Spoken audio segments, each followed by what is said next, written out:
Bodhgaya temple act बना है 1949 में, संविधान बनने के पहले का है, तो वो पुराना जो कानून है उसकी वजह से सारी समस्याएं हैं।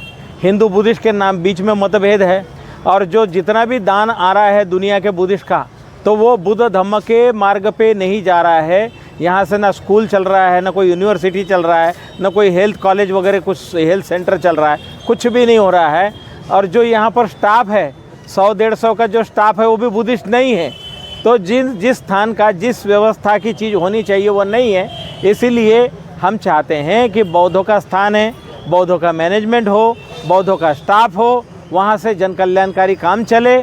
तो ये सामाजिक भी अन्याय हो रहा है और उससे दुनिया में बदनामी हो रही है। इसलिए ये बोधगया टेम्पल एक्ट 1949 को सरकार जितना जल्दी ख़त्म करेगी उतना ही दुनिया में बिहार सरकार का भी नाम होगा। 12 फरवरी से ही आप लोग अनिश्चितकालीन हड़ताल पर बैठे हुए हैं। ये इतना मुद्दा है कि इसकी चर्चा जो है संसद भवन में होनी चाहिए, विधानसभा में होनी चाहिए। क्या लगता है नहीं हो रही है चर्चा? इकलौते सांसद चंद्रशेखर आज़ाद ने इसको संसद भवन में उठाने का काम किया, कैसे देखते हैं?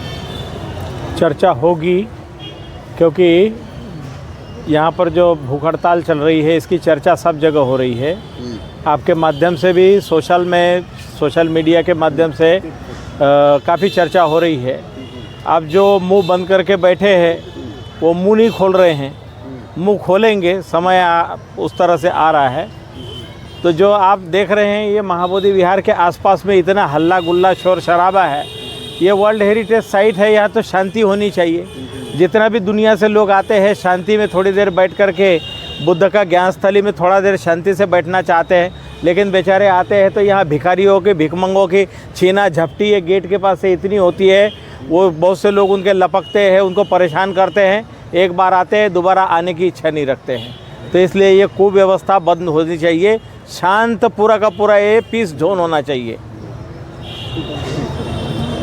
सर वो जो मैनेजमेंट कमेटी बना हुआ है उसमें गैर बुद्धिस्ट है, उससे बुद्धिस्टों क्या हानि हो रहा है, क्या नुकसान हो रहा है? ऐसे है, ये जो बोधगया टेम्पल एक्ट बना है 1949 में, संविधान बनने के पहले का है, तो वो पुराना जो कानून है उसकी वजह से सारी समस्याएं हैं।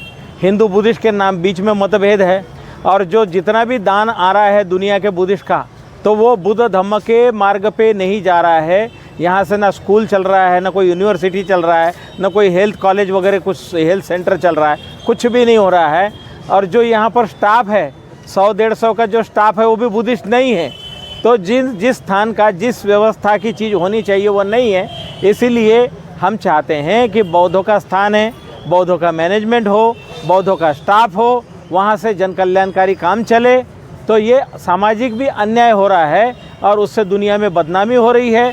इसलिए ये बोधगया टेम्पल एक्ट 1949 को सरकार जितना जल्दी ख़त्म करेगी उतना ही दुनिया में बिहार सरकार का भी नाम होगा। आप लोग के साथ अन्याय हो रहा है, आप लोग का हमारे साथ नहीं, दुनिया के बौद्धों के साथ अन्याय हो रहा है, दुनिया के मुसलमानों के साथ अन्याय हो रहा है, दुनिया की ईसाइयों के साथ। क्योंकि जो भी धर्म संप्रदाय है, जो भी मत के मानने वाले लोग हैं, उसी व्यवस्था के लोग उस कमेटी में रहते हैं। किसी भी मुस्लिम के कमेटी में ब्राह्मण या क्रिश्चियन नहीं है। लेकिन ये बोधगया का महाबोधि महाविहार एकमात्र स्थान है कि प्रॉपर्टी बौद्धों की है और मैनेजमेंट बौद्धों का नहीं है। इससे बड़ा और अन्याय दूसरा और क्या हो सकता है? हिंदू थे, ये सब पागलपन लोग जो है ना कुछ भी बता देंगे, इस बात को कोई भरोसा नहीं है। बुद्ध बुद्ध है, ज्ञान ज्ञान होता है, सूरज सूरज होता है, सूरज को चांद बोलना गलत चीज़ है। तो इसलिए कोई अवतार बताए कुछ बताए, वो सब अपने मुंह से अपनी बातें करते हैं। वीडियो में दिख रहा है कि वो पांडव बता रहे हैं, अर्जुन सहदेव। ठग लोग हैं, ठग है, लुटेरी है, चोर है, जबरन जाकर के बैठे हुए हैं और झूठा मूठा अपना बता रहे हैं कि ये है वो है। ऐसे थोड़ी होगा। दुनिया का कोई इतिहासकार जानकार जो भी आ रहा है, पढ़ के आ रहा है, लिख के आ रहा है, जब देखता है दुखी होता है कि ये गलत बता रहे हैं। देश के प्रधानमंत्री नरेंद्र मोदी जब विदेशों में जाते हैं तो कहते हैं बुद्ध की धरती से आए हैं, और जो भारत के बौद्ध भिक्षु हैं वो उपेक्षित हैं भारत में। कैसे देख रहे हैं? ऐसे है, इस संबंध में जो है लामा जी ने बोल चुके हैं, बहुत सारी चीज़ें बता चुके हैं। कोई प्रधानमंत्री कुछ भी बोले, बाहर के लिए डॉलर येन पाउंड लेने के लिए कुछ बोलते हैं, भारत में आके और दूसरा ही कुछ बोलते हैं। तो इसलिए ये बुद्ध की धरती है, वो दुनिया को जाके बताते हैं। वो ये भी बताते कि मेरे गांव में वड़नगर में तो 1000 भंते लोग रहते थे। हाँ, हजार बनते रहते थे।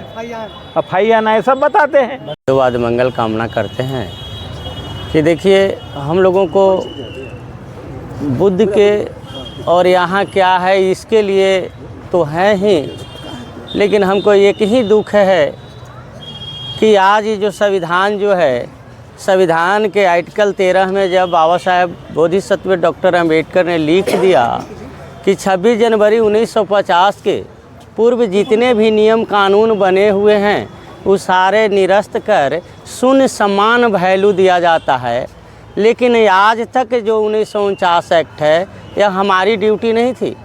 यह जो हमारे सांसद में बैठे हुए हैं, विधानसभा में बैठे हुए हैं, जो संविधान के धरोहर हैं, उनके लिए ही ज़रूरत था।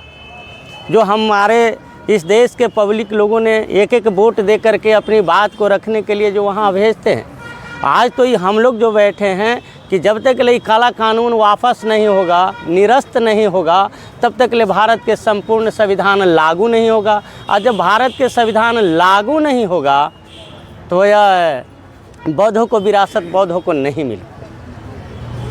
इसलिए आप लोग इस बात को कहें। अभी देखिए इस चीज़ को भीम आर्मी चीफ चंद्रशेखर आमन को महसूस हुआ, उन्होंने इस बात को प्रधानमंत्री को लिखा। अभी विधानसभा के बिहार विधानसभा के सदस्य यह मखदुमपुर जो सदस्य हैं हमारे सतीश दास जी, उनको ये दर्द महसूस हो रहा है। तो और जो हमारे एमएलए और सांसद हैं उनका ही दर्द होने की ज़रूरत है। चंद्रशेखर आजाद भी आवाज़ उठाए हैं संसद भवन में, इकलौते सांसद हैं। ये सारे बातों को मुझे पता है और पता है, इसीलिए इस बात को मैंने रखा है।